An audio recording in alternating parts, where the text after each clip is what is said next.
Coming up on Lieutenant Dan, Dr. Ben Carson. Now, you may think you know everything about Dr. Ben. Well, you just might not. He's one of the most interesting people I've ever met. He's such a great American, and he's actually going to give you a test, and you might be surprised how difficult this is.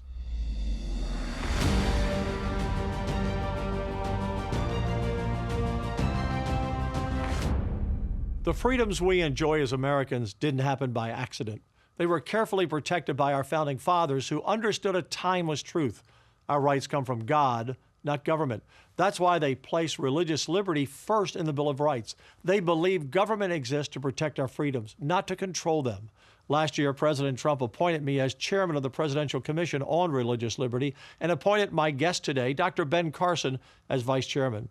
Together with an extraordinary group of faith leaders, legal scholars, educators, and public servants, we've spent the past year examining one of the most fundamental questions facing our country. Today, we're giving you an inside look at one of the most important presidential commissions ever created. Dr. Ben Carson is one of America's most respected public servants and one of our greatest Americans. From inner city Detroit, brought up by a single mom, he became a world-renowned pediatric neurosurgeon, ran for president in 2015, was appointed by President Trump as Secretary of Housing and Urban Development, is a best-selling author and a sought-after speaker. As mentioned, Vice Chairman of the Presidential Commission on Religious Liberty, Ben Carson, is my next guest. Ben, it's great to have you on the show. You know, Ben, we've known each other a long time. It took me a long time to call you Ben instead of Dr. Carson or Dr. Ben. A long time. We go way back. Thank you for joining us on the podcast. Well, we have very much the same philosophies of life. Yeah, we do. That makes it. And we both like to shoot pool, but you're a lot better. I don't know about that. Yeah. You know, for our watching and listening audience, if they don't know your background, there's a great book, Gifted Hands. There's a great movie with Cuba Gooding Jr. who played you called Gifted Hands on, I think it's on Amazon or Netflix. You know, it's $3 or $4 to rent it. It's, folks, if you're not a book reader, then watch the movie. It's really an incredible story. And for those, Ben, just give us a quick story about where you came from, because you came from a tough inner city Detroit neighborhood with a single mom raising you and your brother. Well, it starts with my mom. She came from a huge rural family in Tennessee, dire poverty, less than a third grade education, married at age 13, trying to escape. They came to Detroit. She discovered after a couple of years that her husband, my father, was a bigamist, had another family. So that resulted in a divorce. And of course, there she was with little education, trying to take care of two sons in inner city Detroit. We moved to Boston to live with her older sister and brother-in-law in a typical tenement, all the things that you would associate with the tenement in the ghetto. I was a horrible student. We moved back to Detroit after a couple of years. She was working multiple jobs, just trying to keep our head above water. And she was very concerned that both my brother and I would end up like she is, with little education and little hope. And she just prayed for wisdom. And God gave her the wisdom to make us turn off the TV and start reading books. And she required that we read 2 books from the Detroit Public Library every week and submit to her written book reports, which she couldn't read, but we didn't know that. So I love that part of the story. She made you write 2 book reports, and she graded your book report. You know, she'd underline something, but she couldn't read them. How long did it take before you and your brother found that out? It was a few years. A few years. Yeah. So, and she actually went back and got her GED. Yes. And she graduated the same year that I graduated from high school. You know, Ben, this is why I think you are truly one of our greatest Americans today.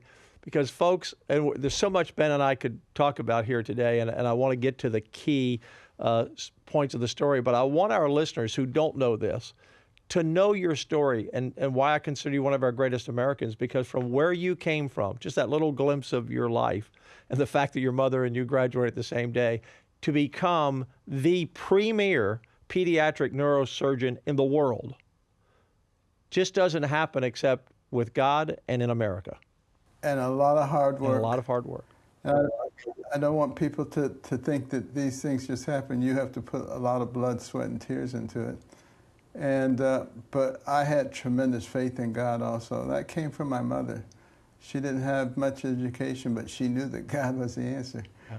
And you know, I started reading a lot. She didn't have to make me read after a while. I enjoyed reading, particularly as I read about people of great accomplishment. And I began to understand that the person who has the most to do with what happens to you is you. And nobody else can control your future the way that you can. And I read everything I could get my hands on. I went from the bottom of the class to the top of the class. Yeah, amazing. And I love the part of the story where then you decided you wanted to learn about art. So you went to the museum and you just sat there in front of paintings and you studied art. And you were in Detroit, of course, the city of Motown. And when you were trying to tell your friends about Mozart, you were trying to convince them that Mozart had something to do with Motown. I told them Mo and Motown was from Mozart. Yeah, they didn't buy that, by the way. The Temptations never sounded like Mozart. No, it really opened up the whole world to me. I wasn't just interested in what was going on in Detroit. I was interested in what was going on around the world. I was interested in all kinds of art, all kinds of music. And it was really my interest in classical music that got me associated with my wife, because she was a classical violinist. We were both from Detroit, but we had to go to Yale to meet each other. Yeah, and when you performed the incredible surgeries that you did, separating twins, for example, and all of the other brain surgery that you did on children over those years, you would play classical music in the operating room, correct? Absolutely. All the residents knew that when they came to spend 6 months with me, they were also going to learn classical music. So folks, I want, whether they're listening or watching, I want you to play along with me, folks, because Ben's going to ask you to do something. He's either going to ask you if you know your birthday or raise your hand if you can remember what you ate last. And I just want you to play along because you'll get it. I want you to raise your hand when he says, and if you're driving, just put it right back on the steering wheel. But Ben, I just, the brilliance, I've heard Ben do this before. You can also find it on the internet. There's somewhere on YouTube where he does, you know, they've clipped a speech from him. And I said to him, we were at the White House recently with our Religious Liberty Commission giving a report to the president. And I said to Ben the other day, I said, Ben, do you want me to just run that clip or do you just want to do it live? And you said, oh, I'll do it live. So Ben, ask people what they need to do, and then listen closely, folks, and you'll hear this incredible mind that Ben Carson has. Well, we are fearfully and wonderfully made in the image of God, and He's given us these incredible brains with billions and billions of neurons and billions of interconnections. It remembers everything you've ever seen, everything you've ever heard. And to give you some idea of how complex your brain is, which can process more than 2 million bits of information in 1 second, how many of you remember what you had to eat this morning? Raise your hand. And it doesn't take you very long to figure that out and raise your hand. But what did your brain have to do for that process to take place? Well, first of all, the sound waves had to leave my lips, travel through the air, enter your external auditory meatus, travel down to the tympanic membrane, set up a vibratory force, which travel across the ossicles of the middle ear to the oval and round window, set up a vibratory force in the inner lymph, which mechanically distorted the microcilia, converting mechanical energy to electrical energy, which traveled across the cochlear nerve to the cochlear nucleus of the pontomedullary junction.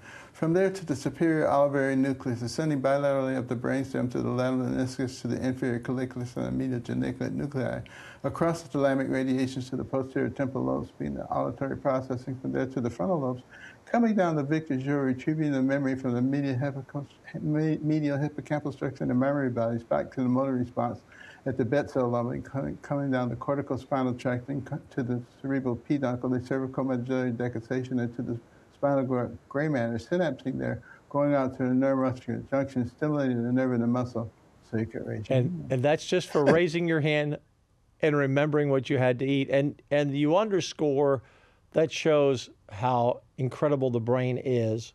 I think Ben, it shows how we were created by God. Any idea that we were just an accident over time coming together is just ridiculous, because what you just explained has to happen. Only a God can create it. And that was the simplified version. That was a Cliff Note version. What your brain had to do. So let's talk about a few other things that I want to mention. So you graduate from school, you go to Yale, you meet your incredible wife, you start your practice around the world. You practiced in Australia for a while. You were called in to do special surgeries and in countries all over the world when children were in trouble with brain injuries.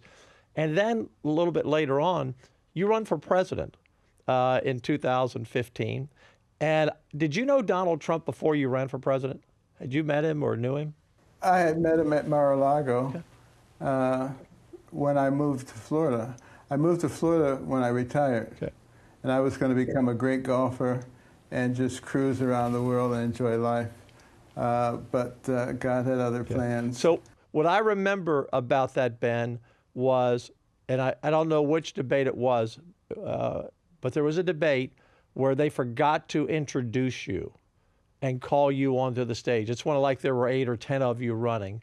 And what I remember from that is President Trump, Donald Trump at that point, Donald Trump stopped behind the scenes and, like, you go first. Just tell me what happened. I was just curious about that, because that told me something about Donald Trump that I didn't know well at the time. We've become great friends over the last 11 or 12 years. I didn't know that at the time, but I also thought it shows the humanity of him, and that you were such a humble guy, because a lot of people would have been saying, hey, wait a minute, you didn't introduce me. You just stood there quietly. So just give us a peek at what happened at that moment. Well, as they were introducing the candidates, they announced my name while they were still cheering for the previous person, so I couldn't hear it. I was standing there waiting to hear my name, and it never came, and all the other candidates happily walked by, but Trump came and stood next to me and waited until they called my name again to go out on stage. That's the kind of person he is. Yes, it is the kind of person he is. The first time I met him at Mar-a-Lago, I was talking, he and I were talking, and someone came up and said, Mr. Trump, Rod Stewart just came in. And he said, I don't care, this is Ben Carson. That's the kind of person he is. And I've seen him walking around talking to the workers. He knows their names, he knows their families. He pulls a big wad of $50 bills out, hands them out to the workers, say, go buy your wife something nice. Yeah.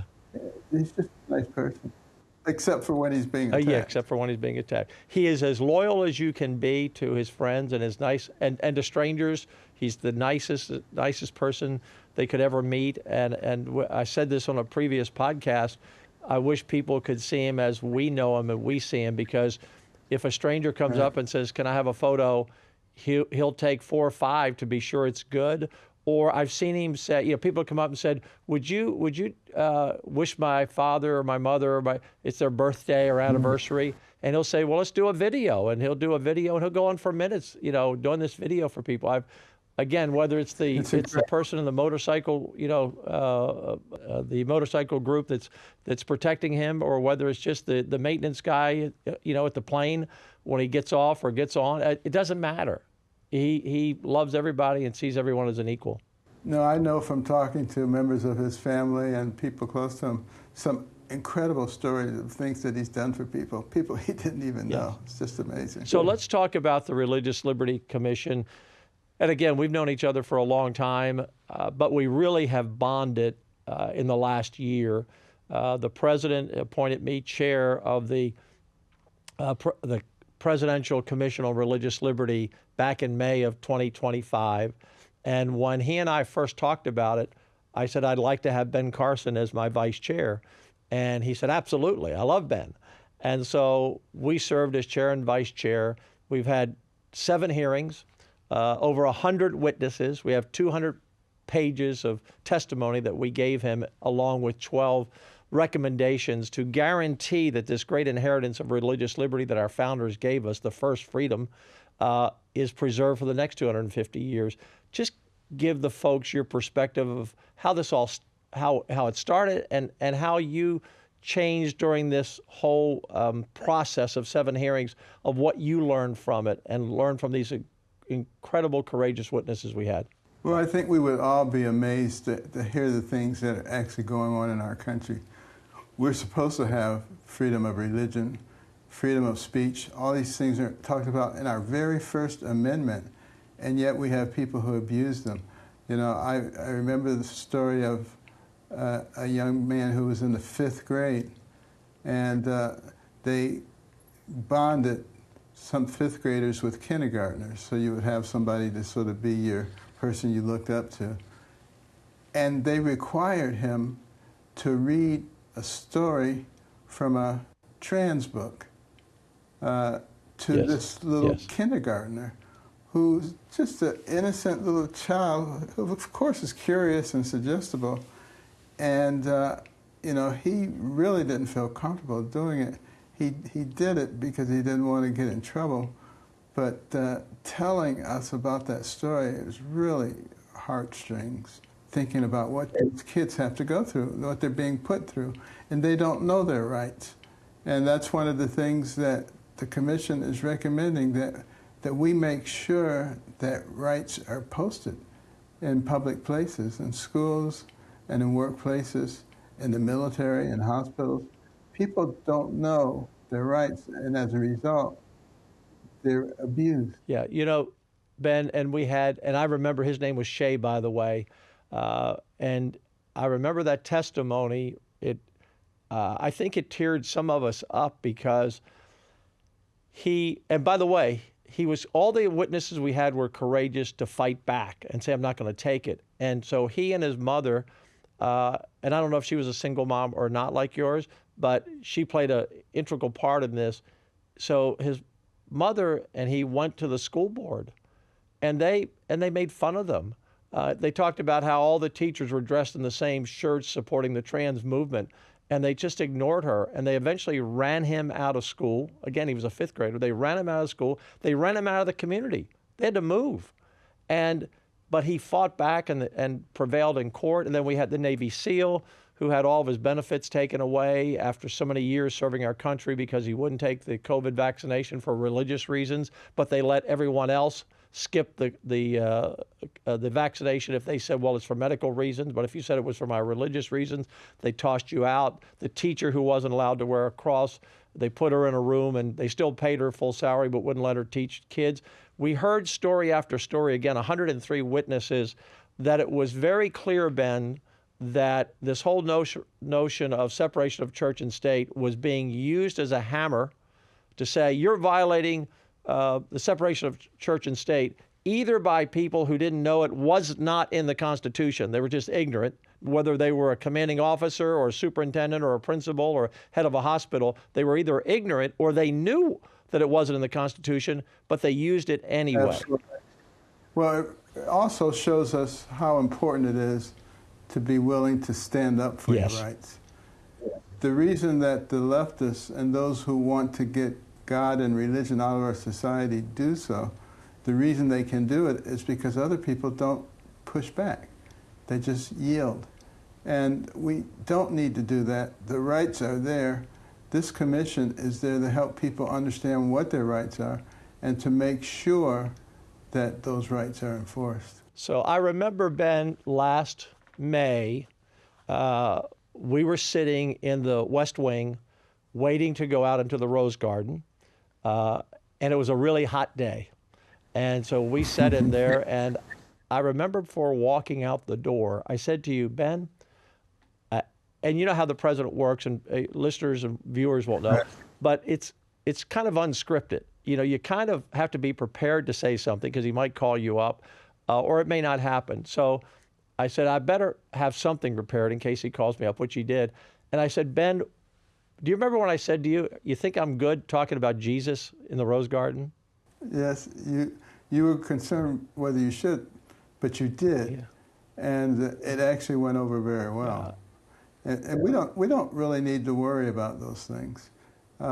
We just need to do what's right. And I always say, do your best, and God will do the rest. So a year goes by, and he came to speak at one of our commission hearings at the Museum of the Bible. And recently we went there to give them the report. And so I'm going to tell, I always like to go behind the headlines and tell people something they don't know, even if it embarrasses me, it's okay. I don't ever want to embarrass my guests, but if it embarrasses me. So we had a little 2-minute script that I showed Ben before I walked in there. I said, in case the president asked me to speak in front of the media, I needed something to say. And it was actually about 3 minutes. And then we had the 12 suggestions, recommendations to the president. I said, Ben, I'll read the first 6 and you read the second 6 and then make your comments. And we were standing there and behind the president, behind his chair in the Oval Office. And I forgot to take out my second page and I didn't have all the other recommendations. So instead of me reading 6, I got to 3 and I realized I didn't have the other ones in front of me. And I turned to you and I said, and Ben will read the last 9 or whatever the number was. You covered me very well. And you said, and I know you were thinking, wait a minute, I was only prepared for 6. I'm glad you had your full page.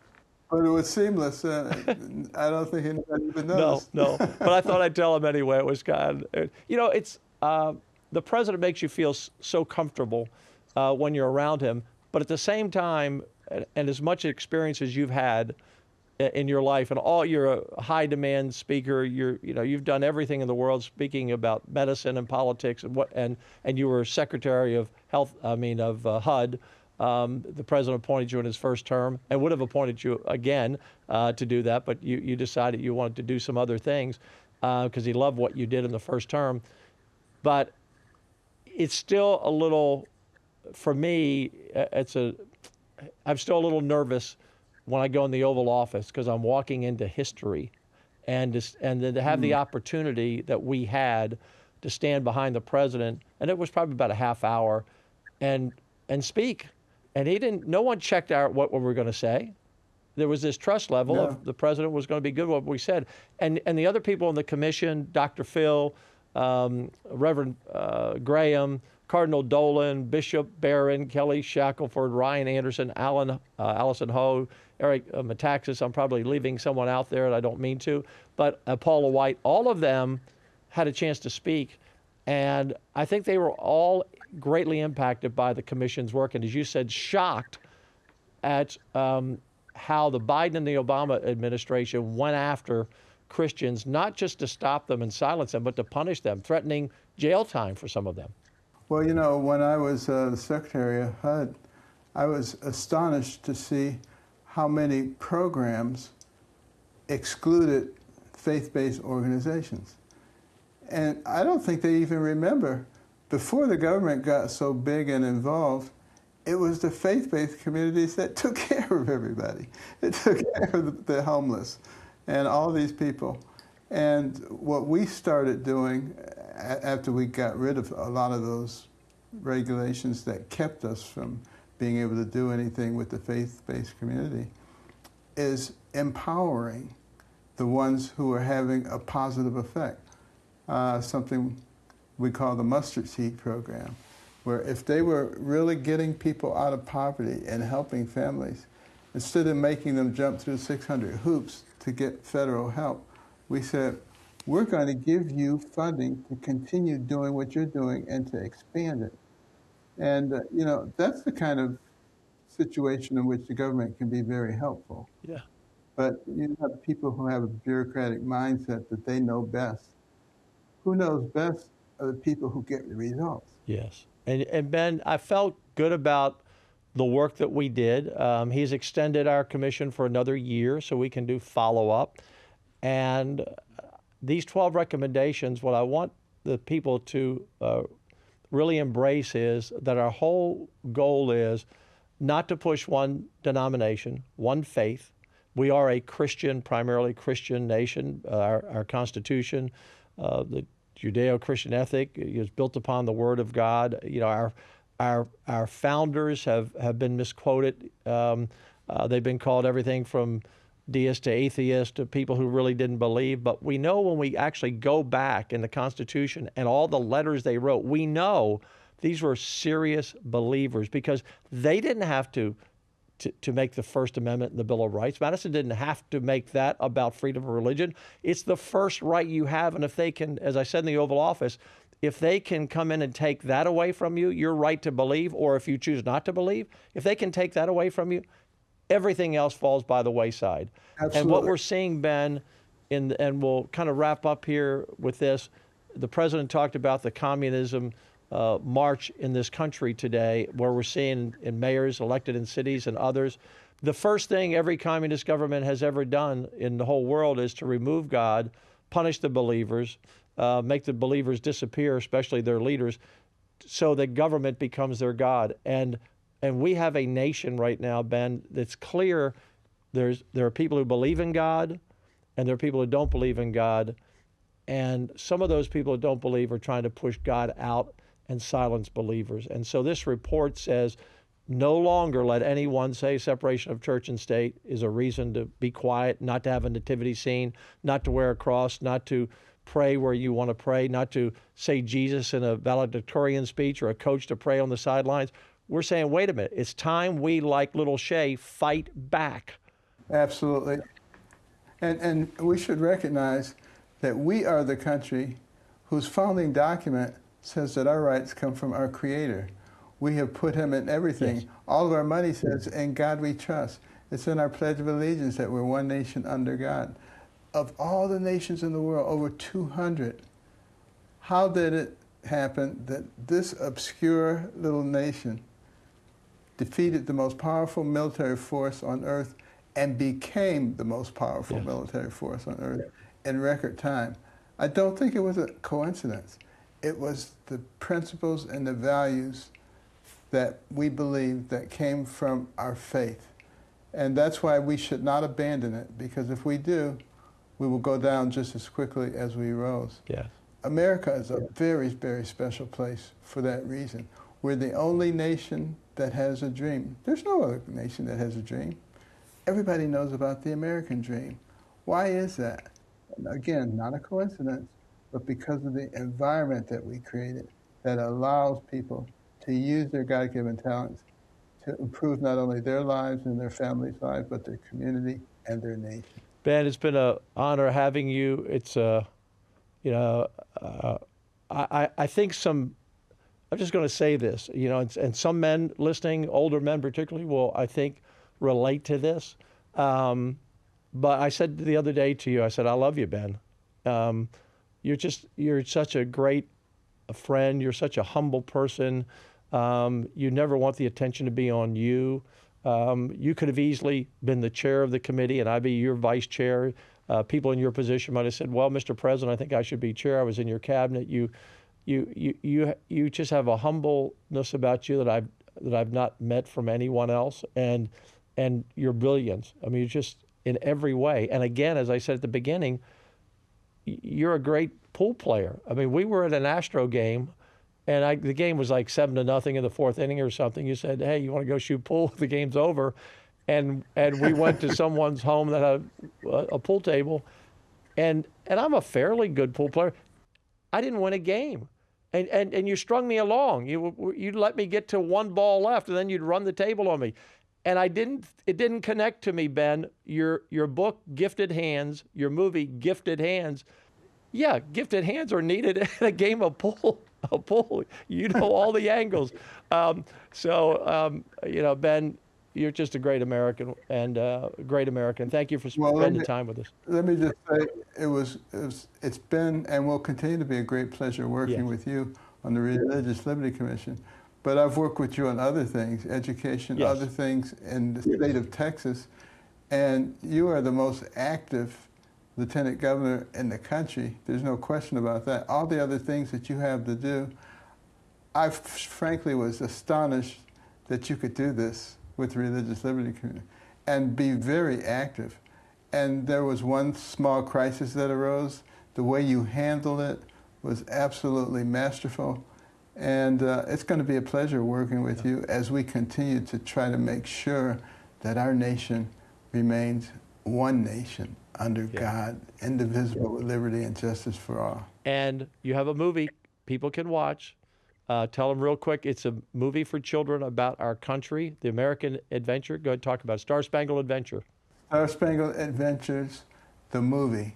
And you can go to starspangledadventures.com starting July the 4th and see the whole movie, feature-length movie, free of charge. Everything we do is free of charge, not because it's inexpensive to make, but because we have wonderful Americans who are patriots, and they want to make sure that we get our message out there, because we can't just sit and watch while our country deteriorates. We have to join the fight if we want to pass this on to the next generation. Star Spangled Banner Adventure for the kids. And thank you for letting me do some audio in your book about the Alamo. That was a lot of fun. Ben, God bless you, and I'll see you down the trail. Thanks, Dan. Keep up the good work. Ben Carson, literally one of the finest people I've ever met in my life. And I don't say that because he's a friend. I say it because it's true. Lieutenant Dan Podcast will always bring you interesting guests. So subscribe, tell your friends to watch, and thanks for being with us. God bless.